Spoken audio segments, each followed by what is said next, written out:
Kronologi bocah dibunuh tetangga, simpan jasad pakai koper di lemari sebelum dibuang dalam karung. Kronologi bocah berinisial NH ditemukan terbungkus karung di area perkebunan milik warga di Desa Tolonua, Kecamatan Mowila, Kabupaten Konawe Selatan, Sulawesi Tenggara pada Sabtu pagi. NH ternyata merupakan korban asusila dan pembunuhan yang dilakukan oleh tetangganya, Afdan. Rumah korban hanya terpaut 4 rumah dengan rumah pelaku.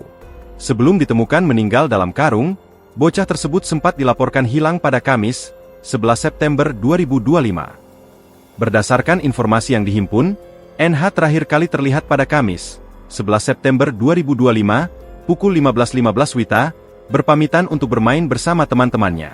Adapun lokasi bermain korban tidak terlalu jauh dari rumahnya. Kemudian, NH disebut pulang lebih dulu dan meninggalkan rekan-rekannya. Nahas, hingga Kamis malam, NH tidak kunjung sampai ke rumahnya.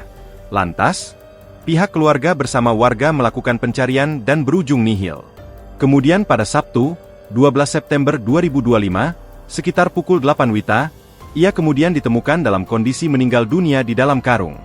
Polisi pun kemudian melakukan penyelidikan dan menangkap terduga pelaku pembunuhan.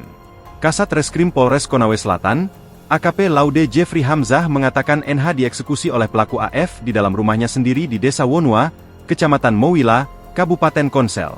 Setelah menghabisi nyawa korban, pelaku dengan kejam memasukkan jenazah NH ke dalam sebuah koper, lalu menyembunyikannya di dalam lemari.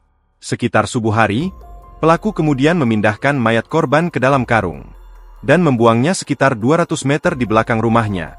Katanya, tak hanya dibunuh, diduga NH terlebih dahulu menjadi korban pelecehan yang dilakukan oleh pelaku yang tak lain adalah tetangga korban yakni AF.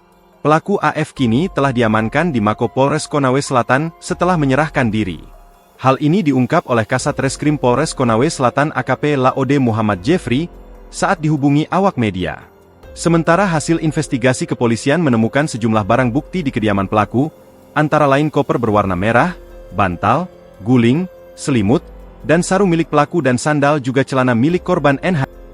Download Tribun X sekarang, menghadirkan lokal menjadi Indonesia.